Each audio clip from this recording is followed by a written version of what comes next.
secciones transversales, al cómputo de áreas, el cómputo de volúmenes en vía recta y el cómputo de volúmenes en vía curva, que es lo último que vimos. En todos los casos que se presenten de corte a corte, de terraplén a terraplén, de corte a terraplén, de terraplén a corte y casos mixtos, con todas las fórmulas necesarias en vía curva, y habíamos quedado en esta tarea. Bueno, en realidad este era el último caso. Los casos mixtos, hemos dicho que se vuelven a casos particulares, y en este caso hay una sección mixta con otra sección mixta, y entonces tenemos que llevar a secciones ya conocidas. Entonces, si levanto una perpendicular desde este punto donde se cruza la sección con el terreno, voy a bajar a la otra a esta altura y me va a quedar terraplén con terraplén, una parte. Después, desde este punto hasta el otro punto de intersección de la siguiente sección entre sección y terreno, hasta este punto, me va a quedar corte con terraplén, que es el otro caso. Y a la derecha de este punto me va a quedar corte con corte. Entonces voy a tener 3 casos de cálculo en estas 2 secciones mixtas, donde tengo que hallar un volumen total en vía recta, y para hallar el volumen en vía curva tenía que hallar la excentricidad, y la excentricidad de un triángulo es la excentricidad de un tercio por las coordenadas en ese sentido. Entonces, aquí ya tengo el valor, tengo el otro valor en X, y ya puedo determinar las excentricidades tanto en terraplén como en corte, que sería este lado. Tengo este punto y este punto en dirección de X. Entonces, puedo hallar la excentricidad de la parte de corte y de la parte de terraplén. Lo mismo pasa en esta otra, que es las áreas van a ser fáciles de determinar, son triángulos, es base por altura sobre 2, entonces sí puedo hallar, y las excentricidades van a ser un tercio de las coordenadas en dirección X, entonces este punto, y este punto en dirección X, y para la otra sección en corte es este punto, y este punto en dirección X, donde de esa manera encontramos las áreas y las excentricidades, y por ahí hallamos la corrección por curvatura. Esa corrección por curvatura la sumo al volumen en vía recta y obtendré el volumen en vía curva. Eso es lo que quería que hagan literalmente entre estas 2 secciones. En alguna de las tareas que voy a dar este fin de semana, voy a poner a este mismo ejercicio VIAP con valores para que lo calculen y para que estén preparados para el cálculo en vía curva, ¿no? Con todos esos volúmenes, lo que hacemos es calcular el volumen, la tabla de volumen acumulado. Sean vía recta o vía curva, ya tenemos los volúmenes, entonces tengo que calcular el volumen acumulado, que es la tabla que me permite después graficar el diagrama masa o el diagrama de Bruckner. Para calcular esta o para llenar esta tabla de volúmenes acumulados, tengo las progresivas, entonces quedamos ya definitivo para cualquier ejercicio o su proyecto que las progresivas deben estar cada 20 metros en recta y cada 10 metros en curva. Entonces, esa va a ser la regla que también la manejamos en los proyectos en Bolivia. O sea, las progresivas son cada 20 metros en recta y cada 10 metros en curva. Y de esa manera organizo mis progresivas. Entonces, en cada progresiva hay una sección que puede ser tener un área de corte o un área de terraplén. Entonces, se colocarán los áreas de corte o de terraplén a las progresivas que correspondan.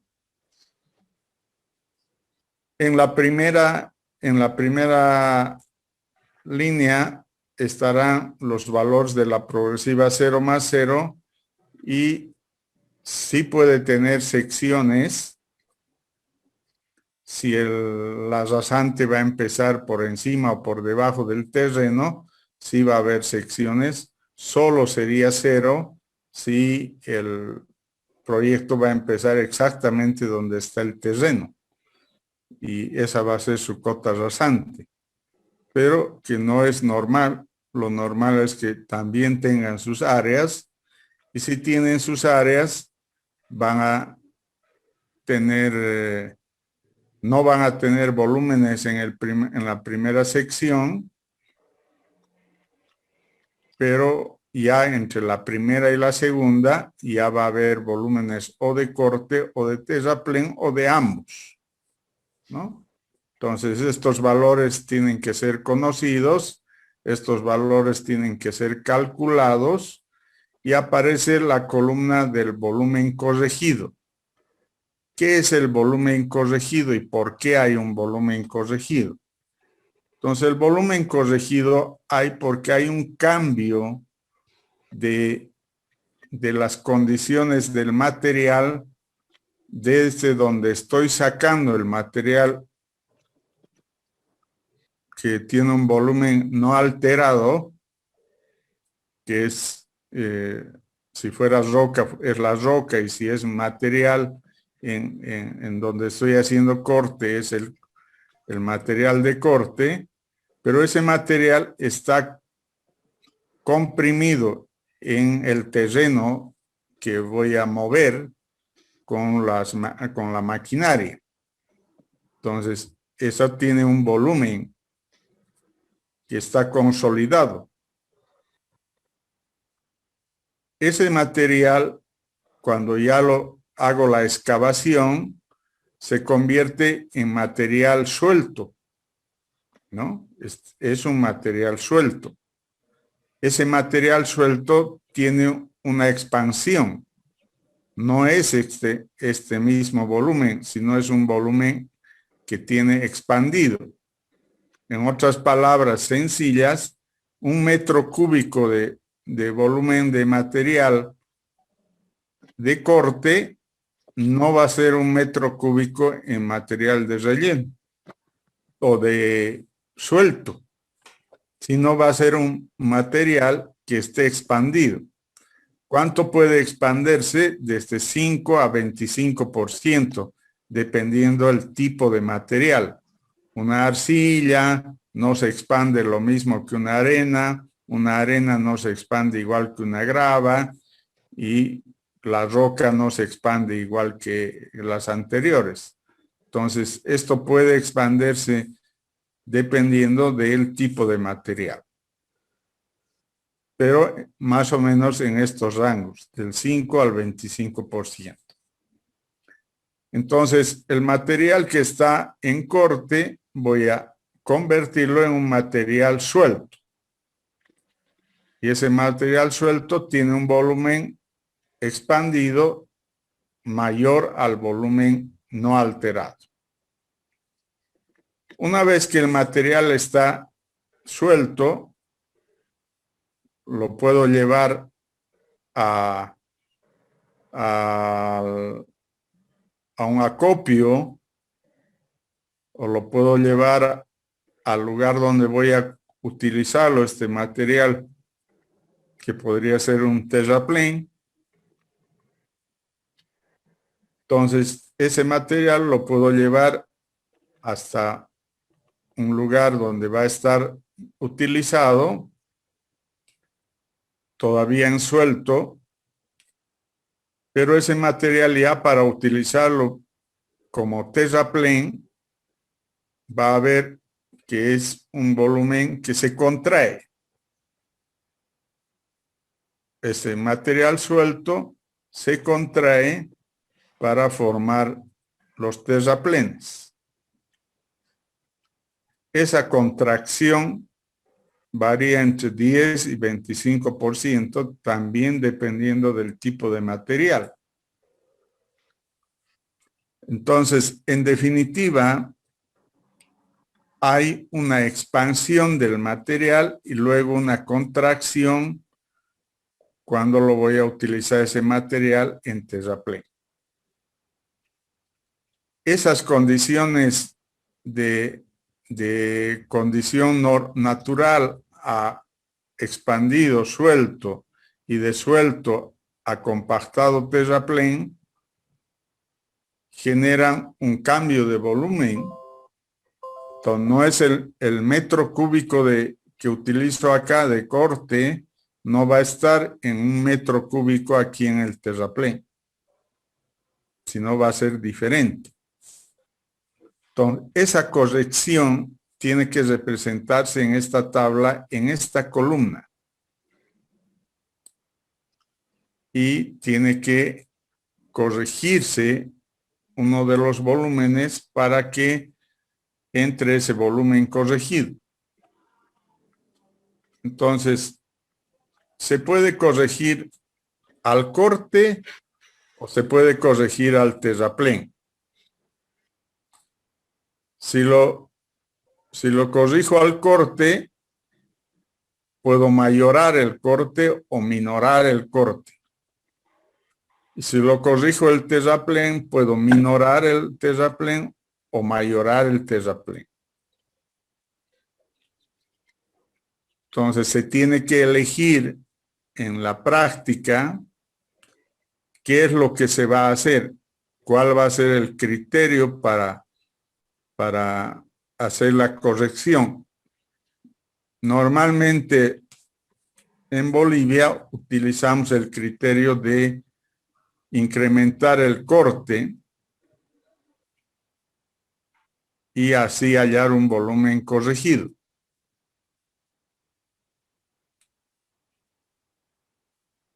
Eso puede variar de criterios y no está normado exactamente.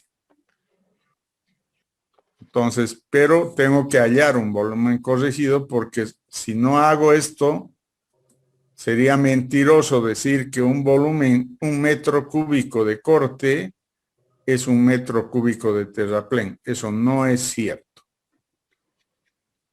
Entonces, sí tengo que hacer una corrección del volumen, ya sea del volumen de corte o ya sea del volumen de terraplén.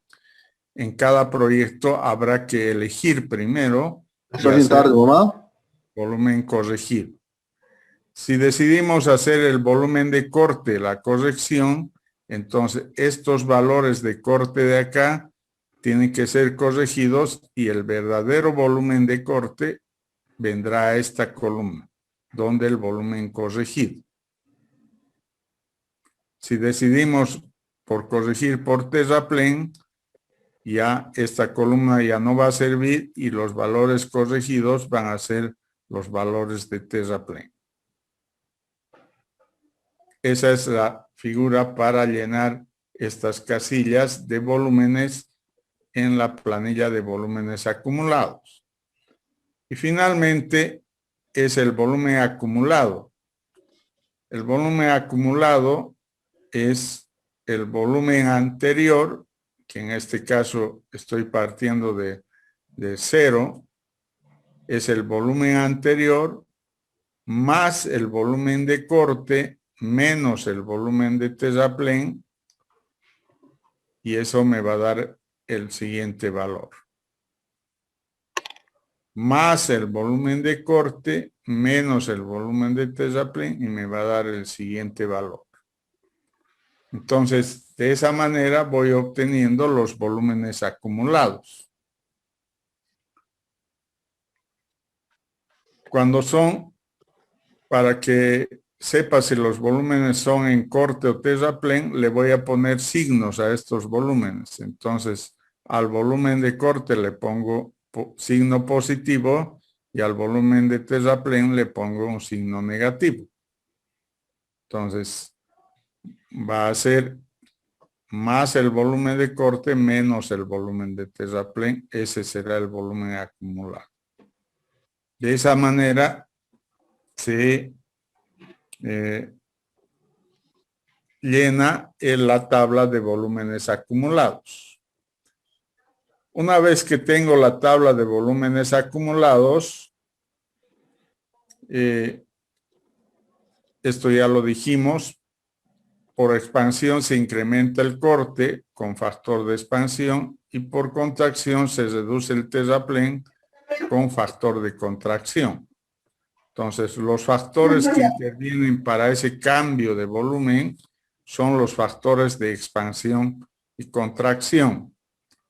Ustedes saben cómo sacar el factor de expansión en laboratorio. ¿Alguien me puede decir cómo se determina el volumen de expansión o de contracción en el laboratorio?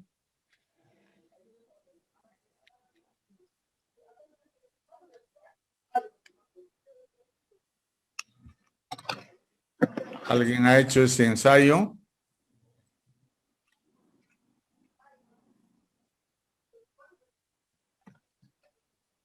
Han leído por lo menos entonces cómo se hace cómo se obtiene el factor de expansión o el factor de contracción de un suelo.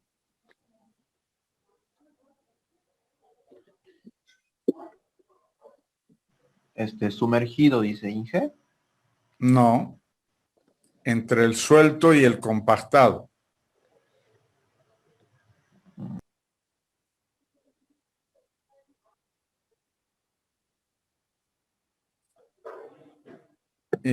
Han hecho pesos unitarios, ¿no? En laboratorio. Sí, Ese sí. ensayo de pesos unitarios han hecho con los baldes estándar que tenemos para diferentes tamaños máximos de peso unitario.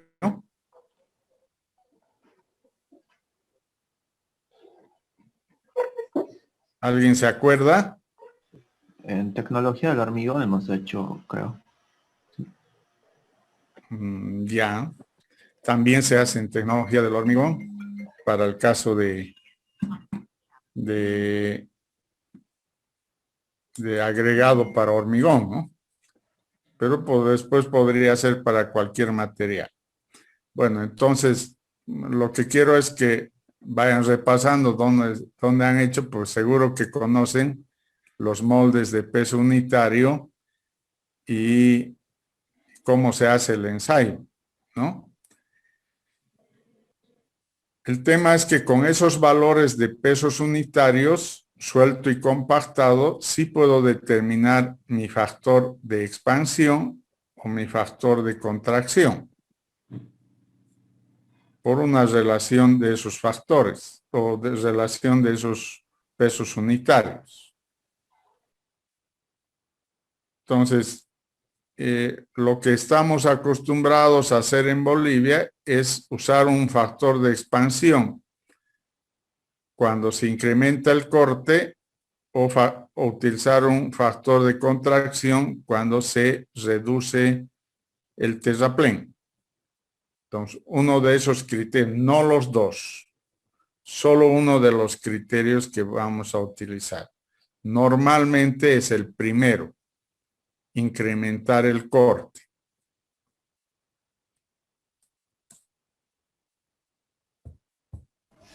Ingeniero, una consulta. Dígame.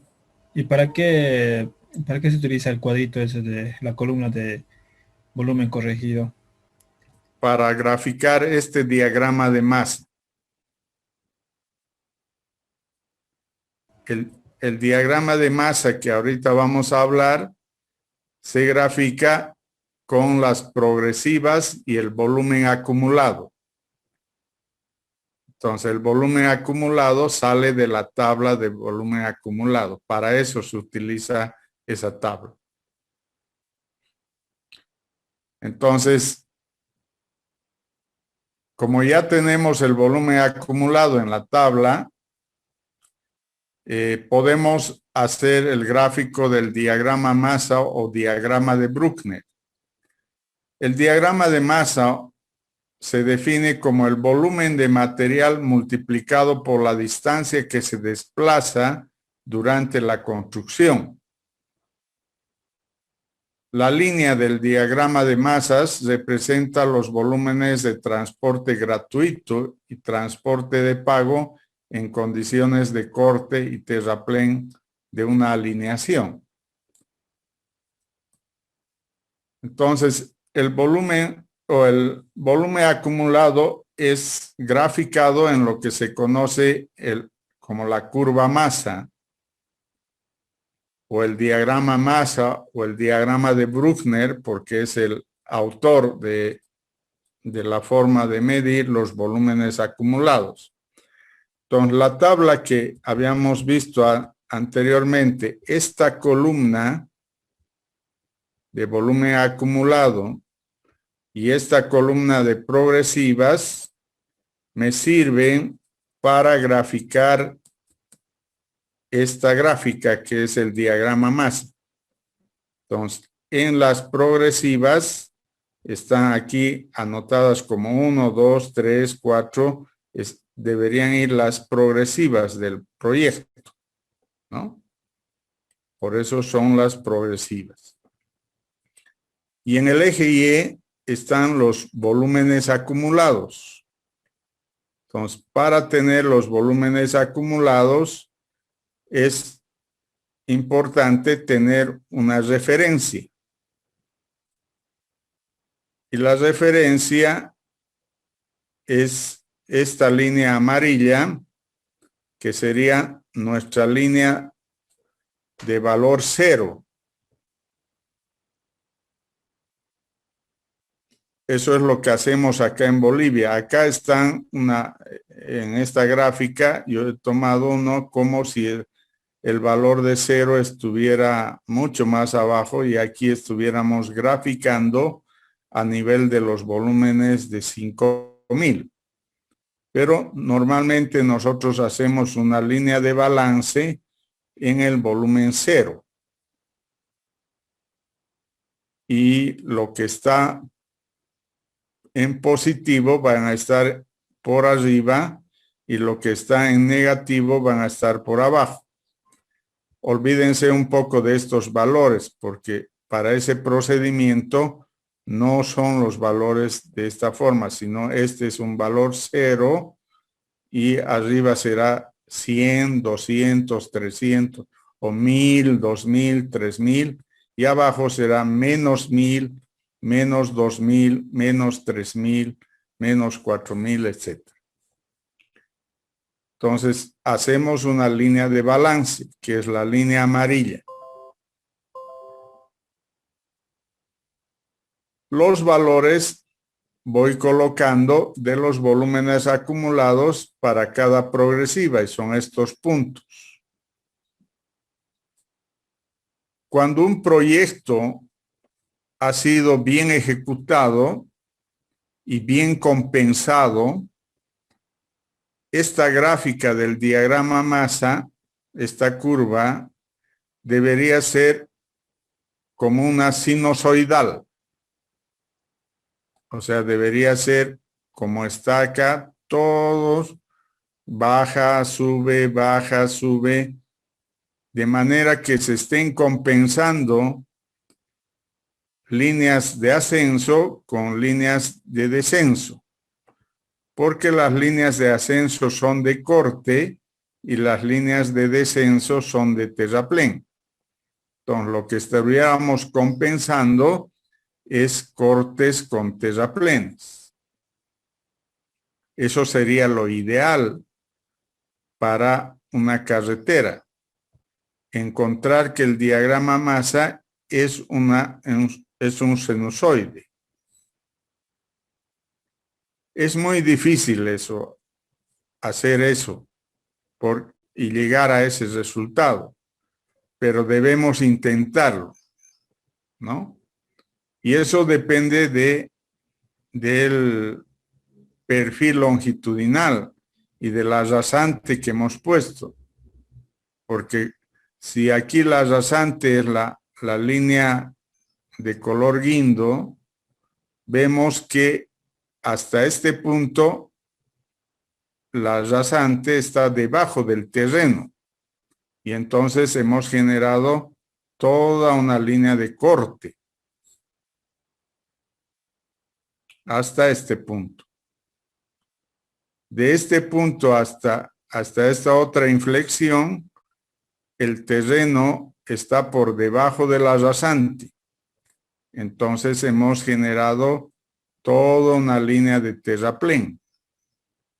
Entonces, cuando este terraplén entonces está en bajada hasta este punto, que es este. Y luego nuevamente está por encima la rasante y estamos en corte. Y estamos en dirección hacia arriba. Entonces, de esa manera se grafica en relación al perfil, se grafica el diagrama masa con los valores de volúmenes acumulados, donde las líneas ascendentes son de corte y las líneas descendentes son de terraplén. Y la línea que marca el origen es la línea de balance, cuyo volumen es 0. Volúmenes por encima son volúmenes positivos y volúmenes por debajo son volúmenes negativos. Esta es la gráfica más importante de un proyecto de carretera. Lamentablemente, esta gráfica lo obtenemos con la última parte del diseño, con los volúmenes. Y si esta gráfica nos da mal, como resultado mal compensado, y que hay un excesivo corte o un excesivo terraplén, y que estamos fuera de costos por esa razón, tenemos que volver al punto cero. ¿Y dónde está el punto cero? Exactamente en las curvas de nivel. Y tendríamos que empezar a volver a hacer el proyecto, a trazar nuevo para llegar nuevamente a una curva masa que esté bien compensada. Entonces, con eso quiero hacerles ver la importancia que tiene este diagrama, pero además que la importancia que tiene el proceso que se hace en el diseño, porque podemos estar contentos de que está bien la planimetría, está bien la altimetría, salen bonitos los planos, todo, pero cuando vamos a volúmenes o tenemos un excedente de volúmenes impresionante, ya estamos hablando de millones de metros cúbicos, o tenemos un exceso de terraplenes donde no tenemos ni el material para hacer los terraplenes. Y tenemos que modificar nuestro proyecto porque las condiciones no se dan en el terreno. Entonces, por eso la importancia del diseño geométrico y la importancia de hacerlo bien porque hacerlo bien significa sacar un diagrama de masas correcto y que se aproxime a una curva sinusoidal. Si mi curva solo sale por arriba de la línea de balance, todo está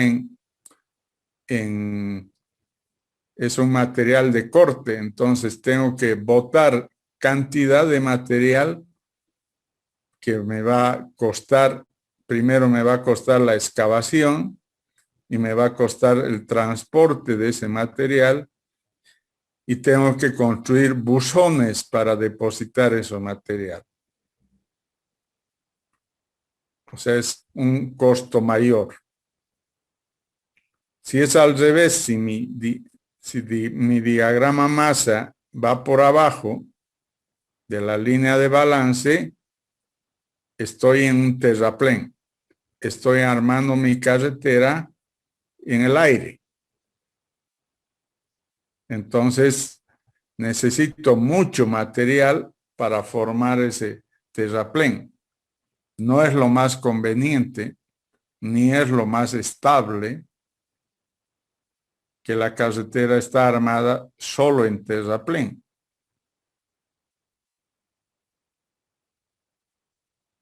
Pero esas características del diagrama masa no lo voy a poder corregir desde esta gráfica o desde el cuadro de volúmenes. Tengo que corregir desde la planimetría. Entonces, por eso es lo importante que es el diseño bien realizado desde el principio para que el resultado mostrado en el diagrama masa no sea rebatido o que pueda ser anulado y no se pueda hacer la carretera.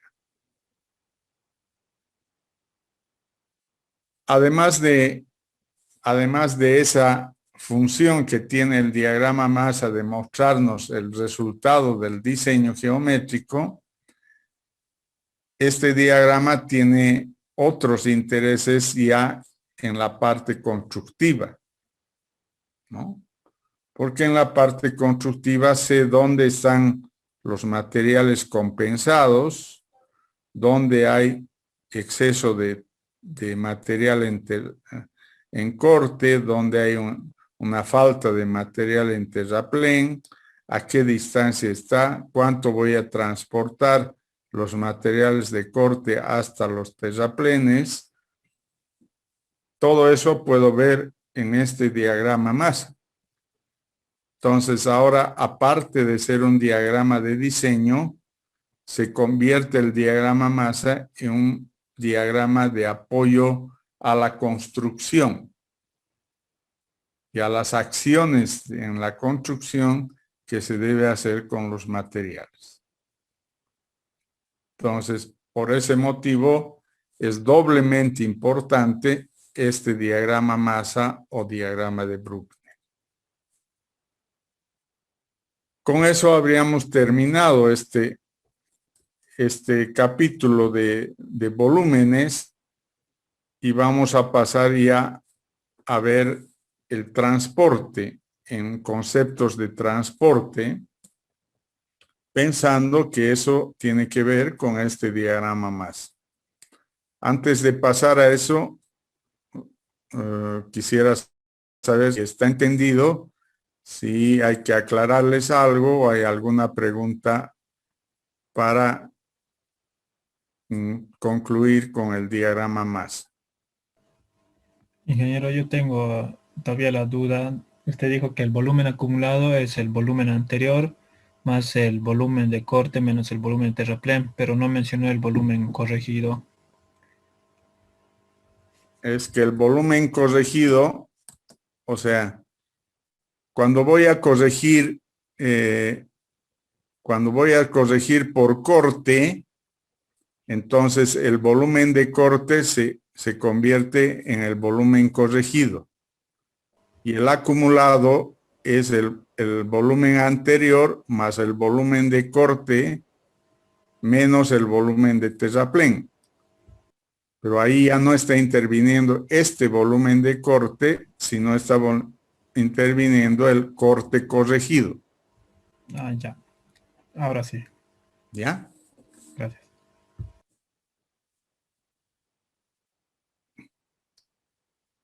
¿Alguna otra pregunta? Dije para el proyecto, en caso de que nuestro balance esté mal, digamos, ¿lo vamos a volver a corregir? Sí, en el próximo semestre. Ah, esto no lo hacemos en este. No, es una Ah, ok, broma. ok. Es una broma, pero Ah, lamentablemente eh, no se va a poder porque no nos va a quedar tiempo, ¿no? No se va a poder corregir. En un proyecto real sí se puede hacer eso, al menos ahora con la posibilidad de los programas informáticos, con la computadora. Entonces yo puedo terminar rápidamente el diseño del proyecto y sacar el cálculo del diagrama masa, dibujar el diagrama masa y ver cómo me ha salido. Y si no estoy conforme con ese diseño, ya puedo identificar qué partes corregir y volver a la planimetría y empezar a hacer las correcciones. Me va a llevar otro tiempo, pero con la facilidad de la computación y la computadora, sí lo voy a poder hacer. Lamentablemente en el caso del proyecto de ustedes, estamos poniendo fecha para entrega y si me van a mostrar el diagrama masa, lo van a tener unos días antes. No sé cuántos días, no, va a depender de cada grupo, cuánto se esmeran en el proyecto para tenerlo con anticipación o no. Pero considero que no les va a quedar tiempo para pensar en hacer otra vez el proyecto porque ha salido mal el diagrama masa, ¿no? Sino que eso va a servir para calificarles, ¿no? Obviamente, si el diagrama de masa está mal, es que está mal el proyecto, mal concebido, ¿no? Mal concebido por el proyectista. Pero no puede ser que los cálculos todos estén perfectos, pero está mal concebido porque no ha hecho el correcto criterio de compensar los materiales y de equilibrar los volúmenes en una carretera de tal manera que se haga factible su construcción, ¿no? Porque cuando yo tengo todos estos valores en positivo, no hay ni un negativo en el acumulado, está todo en corte. Entonces, ya de hecho lo he hecho más caro el proyecto, probablemente esté más estable porque si lo pongo a la carretera en corte, es que estoy poniendo sobre un material que está consolidado. Entonces, puede ser más estable la carretera, pero va a ser más costosa en el movimiento de tierras. Si es al otro extremo, si estos volúmenes acumulados todos son con signo negativo, es que todo estoy en terraplén. Entonces, no he compensado nada de materiales y necesito un montón de material, millones de metros cúbicos para armar la carretera. Primer problema, o sea, conseguir ese material. Y segundo problema, que el terraplén nunca va a ser estable como el terreno consolidado a través de los años, ¿no? Cuando hacemos una carretera sobre un cerro, no sabemos cuántos años de consolidación ya tiene el material en el cerro, ¿no?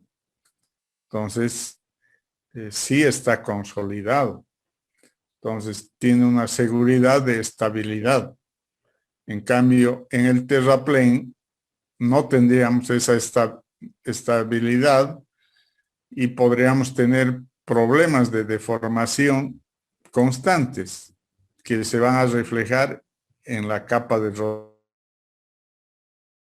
rodadura, hundimientos, todo lo que algunas veces ven ustedes en las carreteras. ¿No? Entonces, por eso es lo importante de este proceso, ¿no? Entonces, vamos a pasar a una última parte de este movimiento de tierras, que es el transporte de materiales. Es decir, si nos vamos a una gráfica de perfil, si esto, la parte guinda es la carretera, todo el terreno que está por debajo está generando un terraplén, es decir, aquí no hay material. Hay que colocar material para formar la carretera. Y en estos dos extremos, el terreno está por encima de la carretera. Entonces, para tener la carretera a este nivel, tengo que cortar. Tengo que hacer todo este movimiento de tierras de todo este material y dejar el nivel en este nivel. Lo mismo en la parte derecha. En esto tengo que cortar todo el material para poner en este nivel.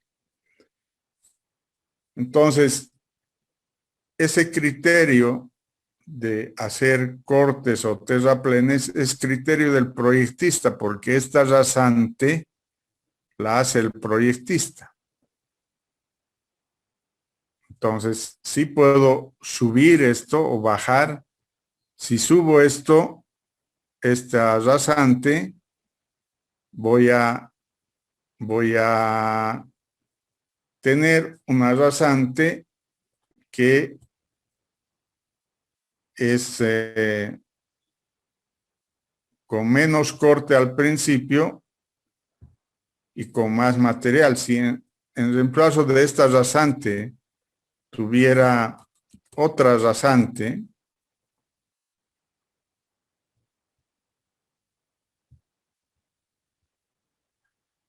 y que vaya más bien por encima, ¿no? Entonces ya no voy a tener corte. O voy a tener poco corte y voy a tener más terraplén. Entonces cambia la situación. Y si hago al revés, en esta parte, cambio este trazo de esa forma, entonces ya no voy a, he creado más curvas verticales, pero ya no voy a tener este terraplén, porque he puesto a la rasante debajo del terreno y lo voy a tener en corte. Entonces son criterios del proyectista, de cada uno de ustedes, cuando uno está haciendo un diseño de una carretera. No hay una regla, no hay una fórmula general, no hay algo que le diga cómo debo hacer.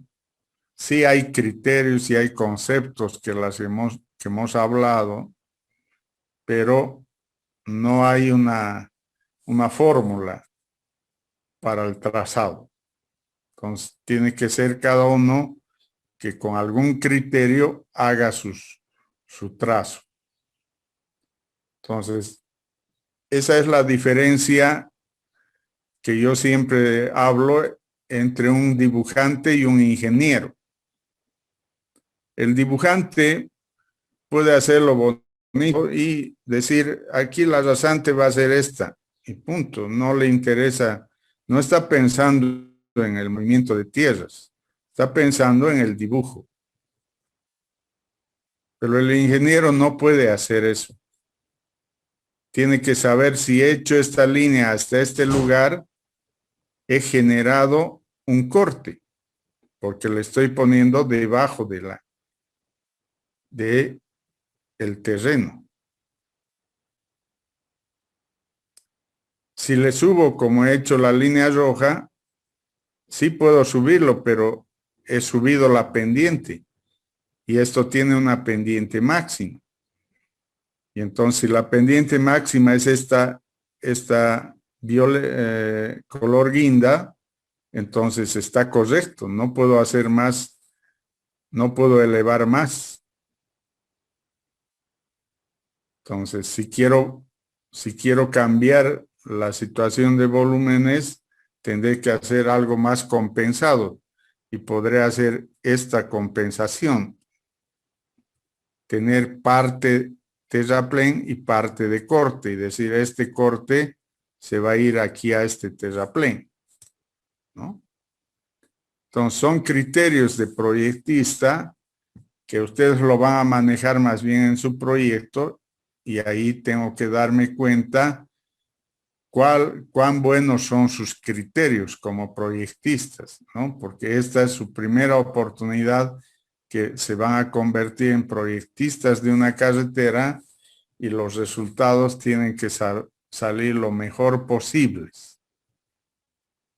Que es evidente que no tienen experiencia y que no, tal vez piensen poco en las consecuencias de un mal trazado, pero sí tienen que darse cuenta si están haciendo más movimiento de tierras, menos movimiento de tierras, si están dejando pocas zonas estables y muchas inestables.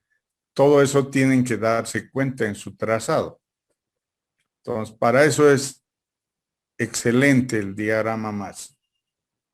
Y por eso, pese a que se ha creado en 1950, creo, por Bruckner, hasta estos años seguimos utilizando todos el diagrama MAS y el diagrama de Bruckner, porque es útil al diseño de la carretera y a la construcción de la carretera.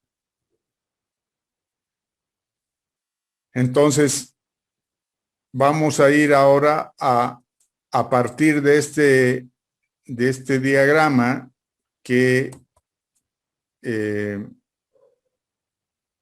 vamos a pensar en algunas tareas de transporte, ¿no? Porque los materiales sean de corte, tenemos que llevar a algún lado, o si tenemos terraplén, tenemos que traer el material de otro lado para formar este terraplén. Entonces, en cualquiera de los casos hay transporte, ¿no? Entonces, por eso es que vamos a ver algunos conceptos de transporte para acabar este movimiento de tierras. Bueno, entonces con eso nos despedimos, nos volvemos a conectar el día sábado, entonces. Bueno, Hasta luego, hasta luego.